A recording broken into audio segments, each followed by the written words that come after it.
네, 안녕하세요. 대구 부동산 스터디입니다. 10주차 주간 브리핑 시작합니다. 거래량 대폭발. 달리는 말에 올라타서 빨리 달릴 수 있으면 좋은데 낙마하면 답이 없다.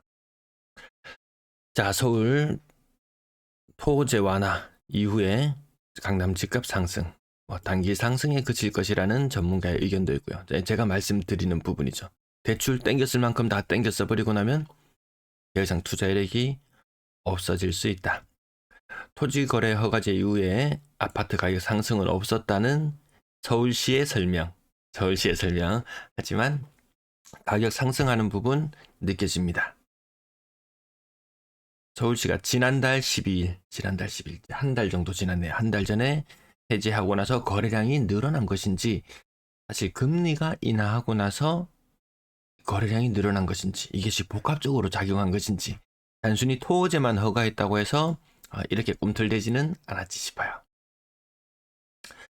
서울시 설명으로는 1억 정도 올랐다. 호가 기준으로는 3억 정도 올랐다. 이렇게 이야기하는데 언론에서 이야기하는 걸 들으면 훨씬 더 상승세가 크게 느껴지기도 합니다.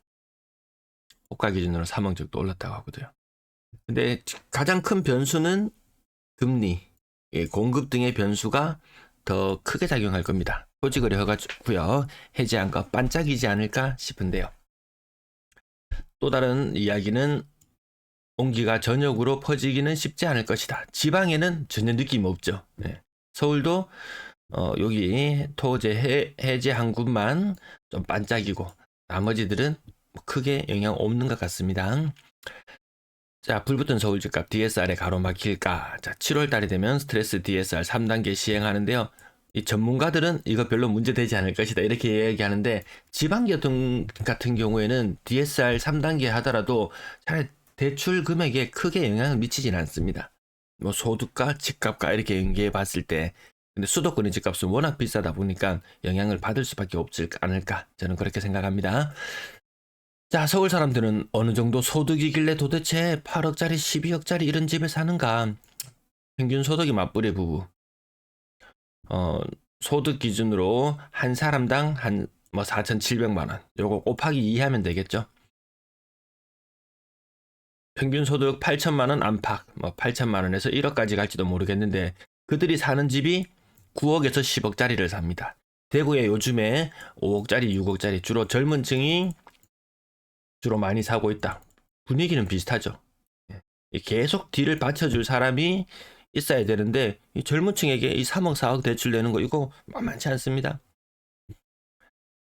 손예진 강남공실 244억 이거 한 절반 정도 빚을 했다 그러면 1년에 이자를 아까 제가 얼핏 계산해 보니까 한 120억 빌렸다 이자 한 5% 정도 된다 1년에 이자 6억 한 달에 5천만 원 결국 이 사람도 돌고 돌아서 계속 이렇게 부동산에서 계속 돌고 돌아서 하는데 세금이 이 연예인들이 벌어드는 소득세 세율이나 이 부동산 세율 생각해 보면은 부동산을 할 수밖에 없습니다. 부동산 안 하면 등신인 것처럼 모든 세제는 만들어져 있다. 서울 아파트 거래량 보시면은 자 서초 가장 근래 와 13건 지지난달 13건 지난달 20건 이번 달 39건 40, 60, 65, 250 거래량이 확실히 강남을 위시하여 그 주변 지역들 확실히 거래량이 늘어나는 게 보입니다.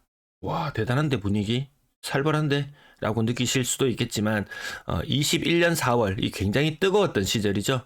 굉장히 뜨거웠던 이 시절의 거래량 거의 서초구 200건에 달했던 거래량 이번 달에 나오면 한 50건 60건 해봐야 요거 정도입니다. 요거 정도 작년에 거래량 많이 터졌을 때 그 정도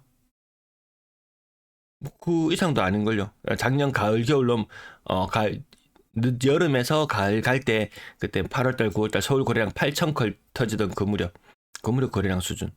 강남구도 마찬가지 200건에 달하던 200건씩 150건 200건씩 달했던 그 거래량들이 그렇게 대단하지 않은데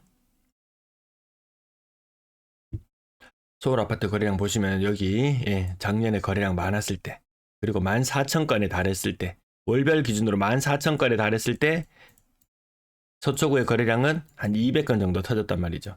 지금 거래량 4,000건 정도 터집니다. 월별 거래량.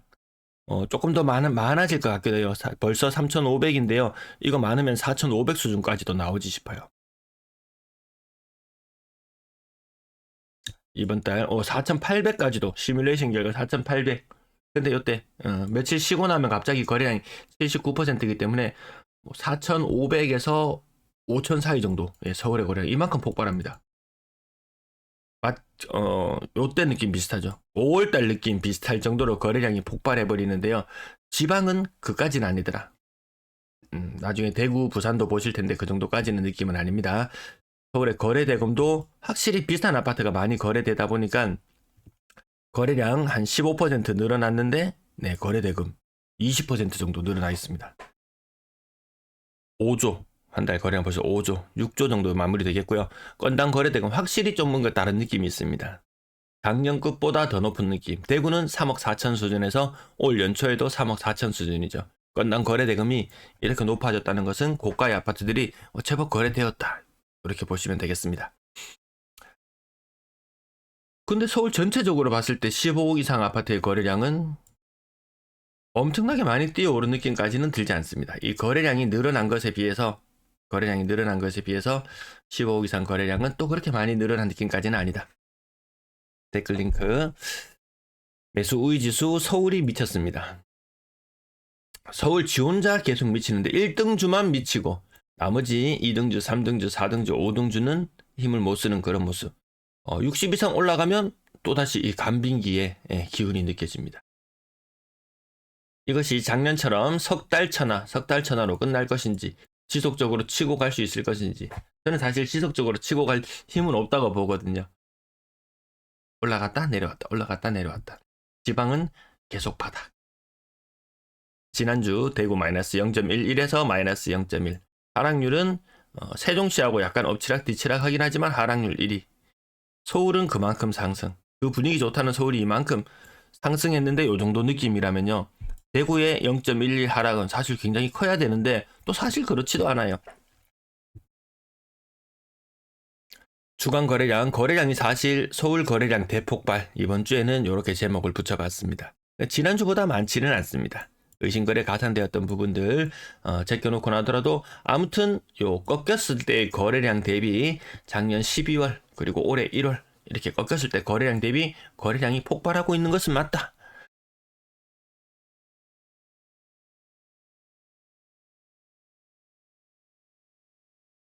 자, 매매 거래량 예상치 살펴보시면 서울은 지난달 거래량 3,000건에서 4,500건, 4,800건 거의 한 50% 정도 늘어나는데요. 대구의 거래량은 1월달 거래량 1,300건, 2월달 거래량 1,791건, 2,000건 아니다 1,800건에 가깝게 나오는데요. 거래량이 한 50% 증가한 건 아니죠. 확실히 탄력적인 것은 서울이 더 탄력적이더라. 서울이 탄력적으로 움직이면 인천도 같이 더불어서 좀 탄력적으로 움직이죠. 지방에는 그 힘이 그렇게 전달되지는 않는 것 같습니다. 2월의 예상 거래량 이렇게 보시고 3월의 거래량은 대구도 요거보다는 또 조금 더 늘어날 것 같기도 하고 아직까지는 정확하게 거래량이 3월 신고 거래량이 몇 건 되지 않아서요. 대구 부산 거래가 인구 대비 저조하다. 전세 거래량 작년과 비교해보면 살짝 나은 상태로 예상이 됩니다. 재작년과 비교하면 또 한참 부족한 상태로 예상이 되기도 하고요. 대구의 전세 거래 그렇게 활발하지 않다. 그래도 제3의 도시, 이제 제4의 도시인가요? 근데 이 다른 광역시, 인구 100만대의 도시보다 활력이 광주, 대전 이런 곳에 비해서 확실히 전세 거래가 많이 부족한 느낌. 대전은 체감상으로는 대구보다 한 2배 정도 거래가 활발하다 이렇게 보시면 되겠네요. 근데 거래가 이렇게 많음에도 불구하고 대전의 전세 매물은 또 살벌하게 늘어나고 있습니다. 매물이 계속 최고치를 갱신하고 올라가고 있는 모습. 부산, 대구 요때 피크 살짝 찍을 때 있죠. 지난주 3월 1일 같은 경우에는 부산 63,000. 야 이거 선 넘었네. 그래도 한 62,000건대에서 움직였는데 63,000. 심할 때는 63,800. 대구도 42,000까지 가겠나 싶었는데 42,000을 넘겨버리고 도시별로 야 그래도 어느 정도 천천히 오르면서 아직까지 거기 도달할 지점은 안 됐는데 순식간에 껑충 매물이 늘어나면서 하지만 그 부분을 지금 조금씩 반납하고 있는 그런 단계로 보시면 되겠습니다. 광주, 대전, 울산, 네, 울산이 하여튼 이제 공사가 다 끝나고 나면 어떻게 될지 좀 더 지켜봐야 되겠습니다. 울산도 입주가 없은 지 꽤 되었고 그럼에도 불구하고 미분양은 거의 대구급으로 많이 있습니다. 매물 인구 대비로 가장 많은 곳은 부산, 2등은 대전이 그 자리를 차지하고 있습니다. 대전보다 대구가 낙폭이 근래에 더 컸었던 느낌인데요. 아마 대전과 대구가 상황이 역전이 될지도 모르겠어요. 사실 대구는 굉장히 많이 빠져있는 그런 상태니까요. 광주도 만만치 않다. 광주는 하여튼 안 좋게 봅니다. 전세 매물 지난주 대비 조금 줄어들었습니다. 다른 지역들 모두. 약간 살짝 껑충 뛰었다가 살짝 껑충 뛰었던 이런 주간들이 있었습니다. 부산은 약간 미세하게 증가하고 있고요. 인천은 증가세가 멈추고 줄어들고 있고 대구는 계속 감소세가 이어지고 있고 얼마 전에 부산 느낌과 이 대구의 느낌이 사실 조금 비슷하기도 합니다.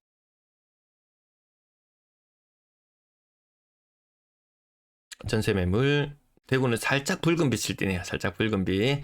대전이 전세 거래도 활발하기도 하지만 매물 자체도 압도적으로 많고 엄청나게 많이 늘어나고 있습니다.